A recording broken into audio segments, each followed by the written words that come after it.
सदर ट्रंप साहब जो हैं वो ये जंग बंद करवाने पे मजबूर क्यों हुए हैं। कोई भी सीवियर अटैक जो है वो ईरान के ऊपर किया जाता है अमेरिका की तरफ से, तो अगला अटैक जो है वो रूस की जानिब से किया जाएगा अमेरिका पर। यानी अमेरिका में कोई भी सदर जो है किसी भी मुल्क के खिलाफ उस वक्त तक जंग शुरू नहीं कर सकता जब तक उसे अमेरिकी कांग्रेस से मंजूरी हासिल ना हो। ईरान ने ये अटैक करके तमाम तर हमदर्दियां जो ईरान के साथ थी उनको डाइवर्ट कर दिया। बिस्मिल्लाहिर्रहमानिर्रहीम नाज़रीन, अस्सलाम वालेकुम, खुशामदीद कहते हैं आपको एक नई वीडियो में।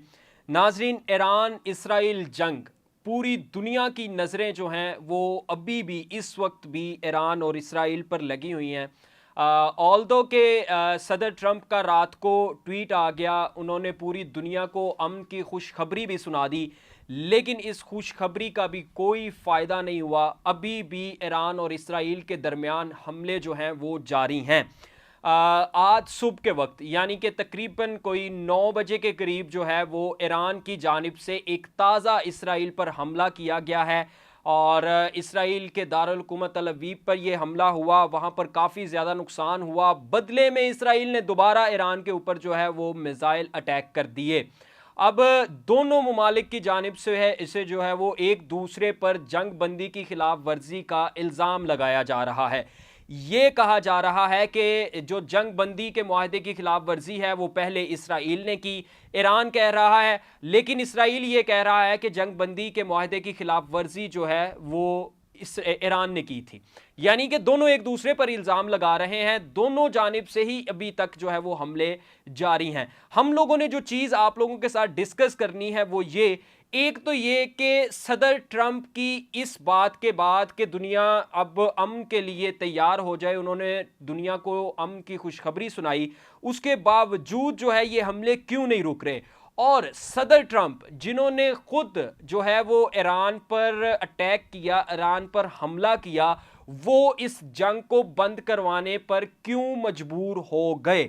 एक तो ये रीज़न तो हमें इस तमाम दुनिया को जो है वो समझ में आ रही है कि ईरान ने जो मिलिट्री बेसिस थी यूएसए की कतर के अंदर, सऊदी अरब के अंदर, उन पर अटैक किया। ये तो एक वाजे एक जो है वो हमें नज़र आ रही है वजह जिसकी वजह से सदर ट्रंप मजबूर हो गए जंग बंद करवाने के लिए।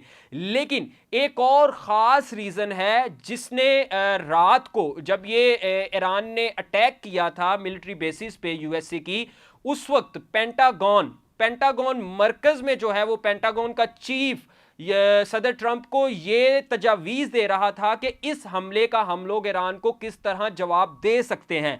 लेकिन सदर ट्रंप ने रातों रात ऐसी क्या बात हुई कि उन तजावीज़ को मुस्तरद किया। उन तजावीज़ को मुस्तरद करने के बाद जो है वो जंग बंदी का ऐलान कर दिया। इसके बाद जो है जंग बंदी के ऐलान के बाद नेतन्याहू का भी बयान आया, उन्होंने भी कहा कि हम लोग अमेरिका का जो जंग बंदी का ऐलान है सदर ट्रंप का उसको कबूल करते हैं। ईरान ने भी, कतर ने सालसी करवाई, कतर के जो वज़ीर आज़म हैं उन्होंने ईरान से बात की, ईरान भी इस जंग बंदी पर यकीन हो गया। इस तमाम सिनेरियो में चाइना का क्या किरदार है, ये तमाम चीज़ें आज आप लोगों के साथ हम लोग डिस्कस करते हैं।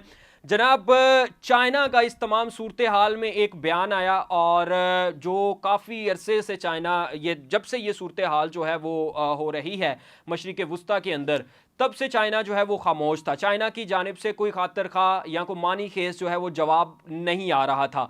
लेकिन चीनी वज़ीर ख़ारजा ने अब एक बयान जारी किया है, उन्होंने कहा है कि जंग बंदी के जो मुफादात हैं वो यकीनी तौर पर अब हासिल किए जाएंगे ईरान और इसराइल की तरफ से। और इस बात पर भी उन्होंने जोर दिया कि ईरान और इसराइल जो है वो अमन अगर रखते हैं तो चाइना भी अमन को सपोर्ट करता है। अब आ जाते हैं इस बात की तरफ कि सदर ट्रंप साहब जो हैं वो ये जंग बंद करवाने पे मजबूर क्यों हुए हैं। इसकी बहुत सारी रीजंस हैं। सबसे पहली रीज़न तो ये है कि ये जंग वाज़े तौर पर जो है, वाज़े तौर पर दोनों ममालिक का बहुत ज़्यादा नुकसान कर रही थी। अमेरिका को भी जो है वो अपनी ज़ुबान रखने के लिए, सदर ट्रंप को अपना दुनिया में भरम रखने के लिए जो है अपने सबसे महंगे तैयारे B-2 बॉम्बर के साथ जो है वो ईरान पर अटैक करना पड़ा। मुझे इस बात की समझ नहीं आ रही, किसी को समझ नहीं आ रही कि ईरान जो है एक ऐसा मुल्क है जिसके ऊपर सैंक्शंस हैं, यानी पाबंदियां हैं, वो किसी भी मुल्क के साथ किसी किस्म की कोई तिजारत नहीं कर सकता, वो किसी मुल्क के साथ कोई मुआहदा नहीं कर सकता, किसी किस्म के कोई हथियार तो दूर की बात है, ना अपनी चीजें किसी मुल्क को बेच सकता है, ना बाहर के मुमालिक से कोई चीजें खरीद सकता है। इसके बावजूद इतने कमजोर मुल्क के ऊपर B-2 बॉम्बर से अटैक करने का जवाब जो है वो अभी तक समझ में नहीं आया। इसके बाद B-2 बॉम्बर से अटैक भी हो गया। उसके बाद ईरान ने जवाब दिया। ईरान ने मिलिट्री बेसिस जो थी यूएसए की, उनको टारगेट किया। टारगेट के बाद जो है वो एक सिचुएशन रूम बनाया गया पेंटागन में। पेंटागन के अंदर से जो है वो ये खबरें मौसूल होती रहीं कि पेंटागन के चीफ जो हैं वो सदर ट्रंप को क्या हिदायत दे रहे हैं, वो तजावीज़ दे रहे हैं कि इस हमले का किस तरह से जवाब दिया जा सकता है। लेकिन इसी दौरान जब ये तजावीज़ दी जा रही थी तो किसी ने सदर ट्रंप को ये बताया कि ईरानी वजीर खारजा इराकची इस वक्त रूस में मौजूद हैं, यानी रशिया जो है अगला अगर कोई भी सवियर अटैक जो है वो ईरान के ऊपर किया जाता है अमेरिका की तरफ से, तो अगला अटैक जो है वो रूस की जानिब से किया जाएगा अमेरिका पर। यानी रूस जो है उसका मुकम्मल एतमाद और मुकम्मल जो सपोर्ट थी वो ईरान को हासिल थी। इराकची जो हैं वो इसीलिए जैसे ही यूएस के अटैक हुए, इराकची तुर्की में मौजूद थे, उन्होंने प्रेस कॉन्फ्रेंस छोड़ी और प्रेस कॉन्फ्रेंस के फौरी बाद जो है वो रूस के लिए रवाना हो गए। वहां पर जाके उन्होंने पुतिन को आयतुल्लाह खामनाई का लिखा हुआ एक खत दिया, जिस खत के ऊपर यह तहरीर था कि अब आप हमारे लिए मजीद क्या कर सकते हैं, जिस पर पुतिन ने उनको बताया कि जो आप कहेंगे हम वो करेंगे। जब ये खबर जो है वो अमेरिकी सदर तक पहुंची तो अमेरिकी सदर को जो है वो उल्टे पांव पीछे होना पड़ा और ये जंग जो है वो बंद करवानी पड़ी। इसके अलावा अमेरिकी सदर को जो सबसे ज्यादा एक खतरा यूं कह लें कि उनके सर पे मंडला रहा है, वो खतरा है उनके मुआवजे का। अमेरिका में कोई भी सदर जो है किसी भी मुल्क के खिलाफ उस वक्त तक जंग शुरू नहीं कर सकता जब तक उसे अमेरिकी कांग्रेस से मंजूरी हासिल ना हो। लेकिन अमेरिकी सदर डोनाल्ड ट्रंप ने जो ईरान पर B-2 बॉम्बर के जरिए अटैक किया, वो अटैक अमेरिकी कांग्रेस से मंजूर शुदा नहीं था। यह खतरा अभी भी सदर डोनाल्ड ट्रंप के सर पे मंडला रहा था, जिसकी वजह से डोनाल्ड ट्रंप ने ट्वीट के जरिए यह कहा कि हम लोग जंग बंद कर रहे हैं। लेकिन उस ट्वीट में भी जो है वो ट्रंप ने यह कहा कि हम ईरान का शुक्रिया अदा करते हैं। उन्होंने अपना पलड़ा जो है उसको नीचे नहीं गिरने दिया और उसको नीचे नहीं होने दिया, बल्कि उन्होंने अपनी साइड जो है वो भारी रखी और यह बात कही कि जी हम ईरान का शुक्रिया अदा करते हैं कि उन्होंने अटैक से पहले हमें जो है वो बता दिया था, हम लोगों ने वहाँ से इंखला कर लिया था, हमारे फौजी निकल चुके थे और हम जो है वो इस चीज़ को यानी हमले को नाकाम बनाने में कामयाब हो गए। अब ये बात आती है कि हमले रुक क्यों नहीं रहे, आगे होने क्या जा रहा है। यानी जंग बंदी पे दोनों मुमालिक मुत्तफिक हैं। नेतन्याहू कह रहे हैं कि हमें अमेरिकी सदर की जो जंग बंदी का बयान है वो मंजूर है, हम अमेरिकी सदर के कहने पर जंग बंदी करने को राजी हैं। ईरान जो है वो भी इस चीज पर एग्री है कि हम लोग भी जंग बंद करना चाहते हैं, हमारी तरफ से अब किसी किस्म की कोई जो है वो मुज़ाहमत या अटैक जो है वो नहीं किया जाएगा अनटिल अनलेस के हमारे ऊपर कोई अटैक ना हो। इसके बावजूद हमले क्यों नहीं रुक रहे? एक्चुअली दोनों मुमालिक के दरमियान दोनों चीज़ों को देखते हुए या दोनों साइड्स को देखते हुए जो अहदाफ थे, यानी जिन मकासद की वजह से इसराइल ने अटैक किया था ईरान के ऊपर, वो मकासद हासिल नहीं हो सके हैं अभी तक। ये बात मैं आपसे नहीं कर रहा, ये बात कोई आम आपको मीडिया ऑर्गेनाइजेशन नहीं बता रही, बल्कि अमेरिकी थिंक टैंक्स जो हैं ये बात आपको बता रहे हैं कि अमेरिका और इसराइल के जो ईरान पर हमले के अहदाफ थे वो हासिल नहीं हो सके हैं अभी तक। ईरान अभी भी ऑल्दो के अमेरिकी सदर और जो अमेरिकी नायब सदर हैं दोनों की जानिब से यह दावा किया गया है कि ईरान अब कभी भी न्यूक्लियर पावर नहीं बन सकेगा। ईरान की ये सलाहियत हम लोगों ने खत्म कर दी है कि वो कोई न्यूक्लियर हथियार बना सके। लेकिन अमेरिका के अंदर से सदर ट्रंप के खिलाफ और नेतन्याहू के खिलाफ ये आवाजें उठ रही हैं कि इसराइल और अमेरिका दोनों अपने अहदाफ हासिल नहीं कर सके। अब अगर मजीद जंग बढ़ती तो यकीनी तौर पर वही बात कि रशिया अगर इस जंग में आ जाता तो ये एक आलमी जंग बन जानी थी, जिसकी वजह से अमेरिका ने ऑलरेडी, अमेरिकी सदर ने जो है वो अमेरिकी कांग्रेस की मंजूरी नहीं ली थी।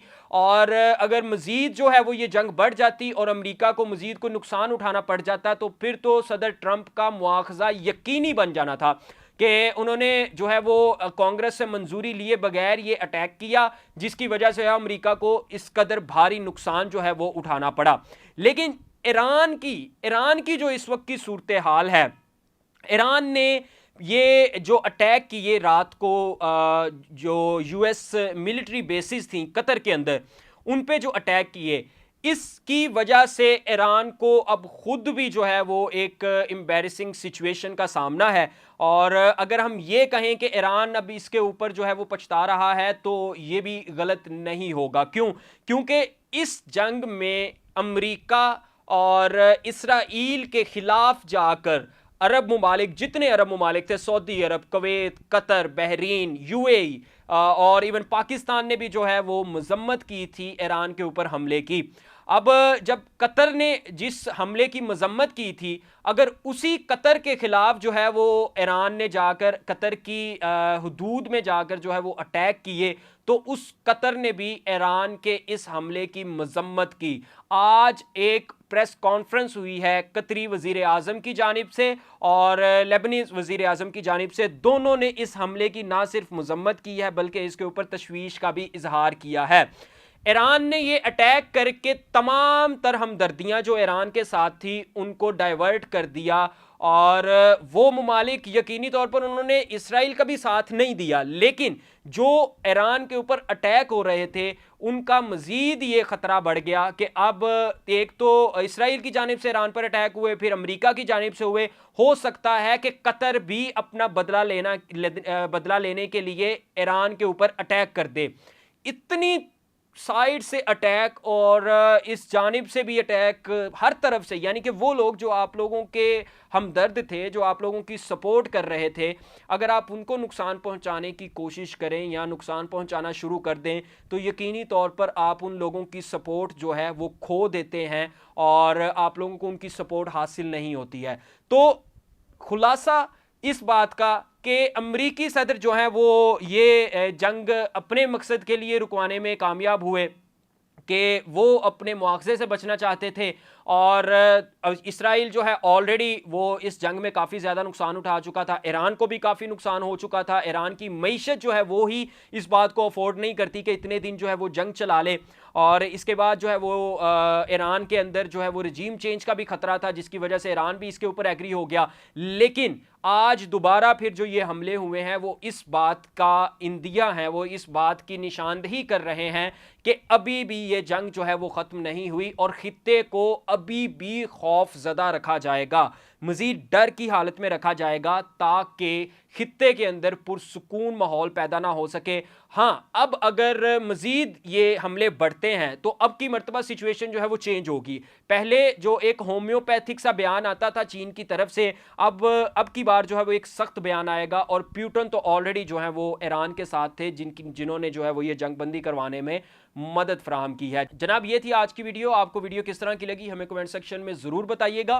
वीडियो पसंद आई हो तो शेयर ज़रूर कीजिएगा। आपसे मुलाकात होगी अगली वीडियो में, तब तक के लिए अल्लाह हाफ़िज़।